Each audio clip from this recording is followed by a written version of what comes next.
अलीकडेच नागपूरमध्ये बागेश्वर धीरेंद्र शास्त्री यांनी समर्थ रामदास हे छत्रपती शिवाजी महाराजांचे गुरु असल्याचं वक्तव्य केलं।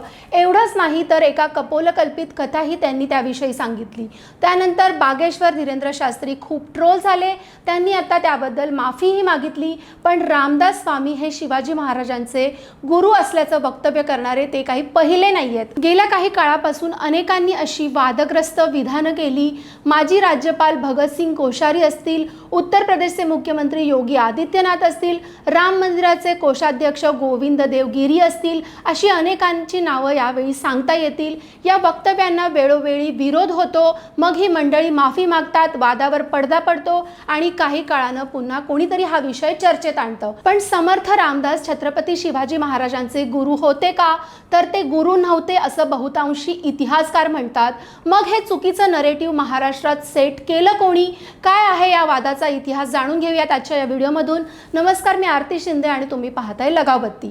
हा वाद सुरू कसा झाला हे पाहण्यासाठी छत्रपती शिवाजी महाराज आणि समर्थ रामदास स्वामींचा संबंध कसा होता ते आधी पाहावं लागेल। खरं तर शिवाजी महाराज हे राजकीय क्षेत्रात आणि रामदास स्वामी हे धार्मिक क्षेत्रात होते। त्यांचा तसा काहीही संबंध नव्हता। छत्रपती शिवाजी महाराजांनी ज्या काळात स्वराज्य स्थापन केलं त्या सुरुवातीच्या काळात त्यांची आणि रामदास स्वामींची कधीही भेट झाली नव्हती।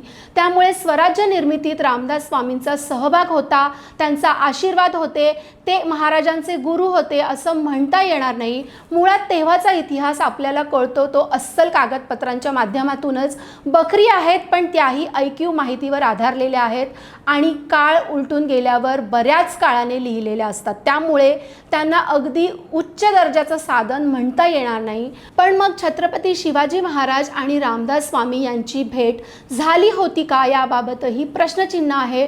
पण 1672ला म्हणजेच राज्याभिषेकाच्या 2 वर्ष आधी सातारा जिल्ह्यातील शिंगणवाडी इथे त्या दोघांची भेट झाली होती असं म्हटलं जातं। छत्रपती शिवाजी महाराजांनी त्यांचा अनुग्रह घेतला होता असंही काहींचं म्हणणं आहे, पण त्याला काहीच पुरावा नाहीये। शिवाजी महाराजांना आपल्या राज्यात असणाऱ्या रामदास स्वामींबद्दल आदर असावा असं म्हणता येईल, पण महत्त्वाचा प्रश्न असा पडतो की त्यानंतर 2च वर्षांनी शिवाजी महाराजांचा राज्याभिषेक झाला। मोठ्या थाटामाटात न भूतो न भविष्यती असा तो राज्याभिषेक होता।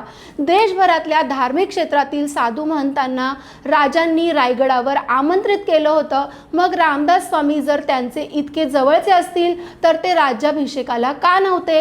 एक मात्र आहे की रामदास स्वामींना शिवाजी महाराजांबद्दल खूप आदर होता।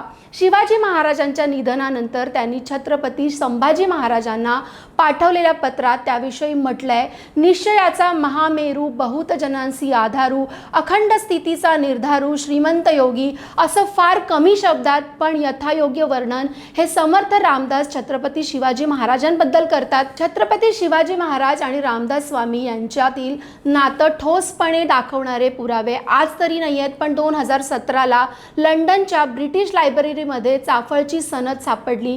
चाफळ हे रामदासी संप्रदायाचं मुख्य केंद्र होतं।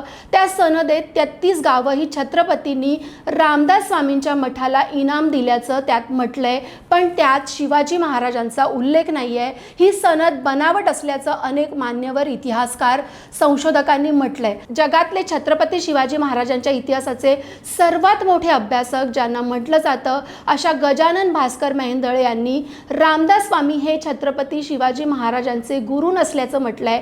तसंच या दोघांच्या संबंधावर प्रश्नचिन्हही उपस्थित केलंय। नुसतं तेच नाही तर त्यापूर्वीच्या अनेक इतिहास संशोधकांचं म्हणणंही तेच आहे। मग असं असेल तर शिवाजी महाराजांचे रामदास स्वामी गुरु होते हे नरेटिव्ह आलं कसं हा प्रश्न आपल्याला निश्चितच पडल्याशिवाय राहणार नाही। 20व्या शतकाच्या सुरुवातीला V.K. राजवाडे नावाचे एक मोठे इतिहास संशोधक होऊन गेले।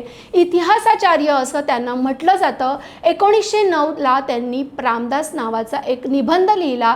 त्यात त्यांनी रामदासांना शिवाजी महाराजांचे गुरु म्हटलंय। तेव्हापासून ही सुरुवात झाल्याचं मानलं जातं। खरं तर त्याआधी न्यायमूर्ती रानडे यांनी आपल्या लेखनातून शिवाजी महाराजांच्या किंवा मराठ्यांच्या सत्तेचा आणि महाराष्ट्रातील संत परंपरेचा संबंध होता असं सांगितलं, पण ठोस काही माहिती दिली नाही। राजवाडेंनी मात्र प्रथमच असं विधान केलं। खरं तर राजवाडे हे राष्ट्रवादी विचारांचे होते। राजवाडेंनी मराठा तितुका मेळ व्हावा वाढवावा, महाराष्ट्र धर्म वाढवावा, ही उक्ती रामदास स्वामींनी शिवाजी महाराजांना सांगितल्याचं म्हटलंय.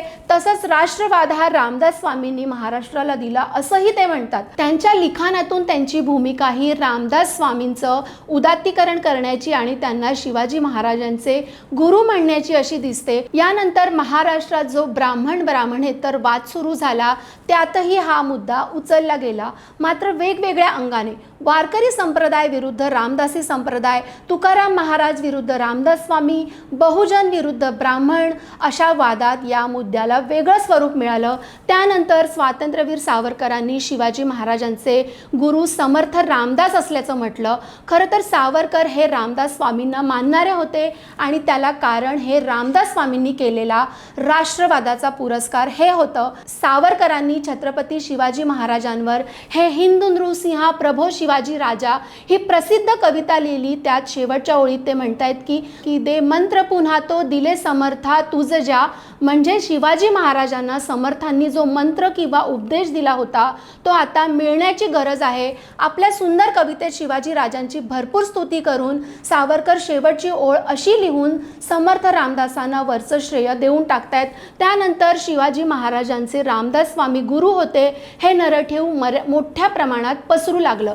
काही फोटोही तयार झाले जे तुम्ही पाहिले असतील, ज्यात रामदास स्वामी एका खडकावर बसलेले आणि त्यांच्या मागे शिवाजी महाराज उभे असलेले आपल्याला दिसतात. खरं तर हे कल्पनाचित्र असून हा प्रसंग ऐतिहासिक नाही असं बऱ्याच इतिहास संशोधकांनी म्हटलंय. रामदास स्वामी हे छत्रपती शिवाजी महाराजांचे गुरु नसल्याचं आणि त्यांच्या संबंधावर ठोस काही उपलब्ध नसल्याचं आजवर न र फाटक, म श्री माटे, सेतू माधवराव पगडी अशा अनेक इतिहास संशोधकांनी म्हटलंय. पण हे नरेटिव्ह पसरलं गेलं. तसंच त्यात आपल्या श्रद्धा आणि विचारसरणीनुसार अनेकांनी मसाला लावला. काही जण म्हणतात की चंद्रगुप्त मौर्य राजा होता पण त्याच्या पाठीमागे होते चाणक्य. तसं शिवाजी महाराजांच्या पाठीशी होते रामदास स्वामी. समर्थ रामदासांनी स्वराज्याची कल्पना शिवरायांना दिली असं म्हणण्यापर्यंत काही लोकांची मजल गेली आणि आता बागेश्वर बाबा आले की ज्यांनी एका भलतीच आणि चुकीचीच लोककथा सांगितली. खरं तर रामदास स्वामी हे त्यांच्या धार्मिक क्षेत्रात मोठे होते, यात वाद नाही आहे. त्यांचा दासबोध ग्रंथ, मनाचे श्लोक, करुणाष्टक ही आजही आपल्याला जगण्याचा मार्ग दाखवतात, आध्यात्मिक सुखाकडे नेतात, यात शंका नाही आहे. रामदास स्वामींना शिवाजी महाराजांबद्दल आणि शिवाजी महाराजांना रामदास स्वामींबद्दल त्या काळात आस्था होती हे खरं आहे. पण मग रामदास स्वामींना शिवाजी महाराजांचे गुरु म्हणणं कितपत बरोबर आहे?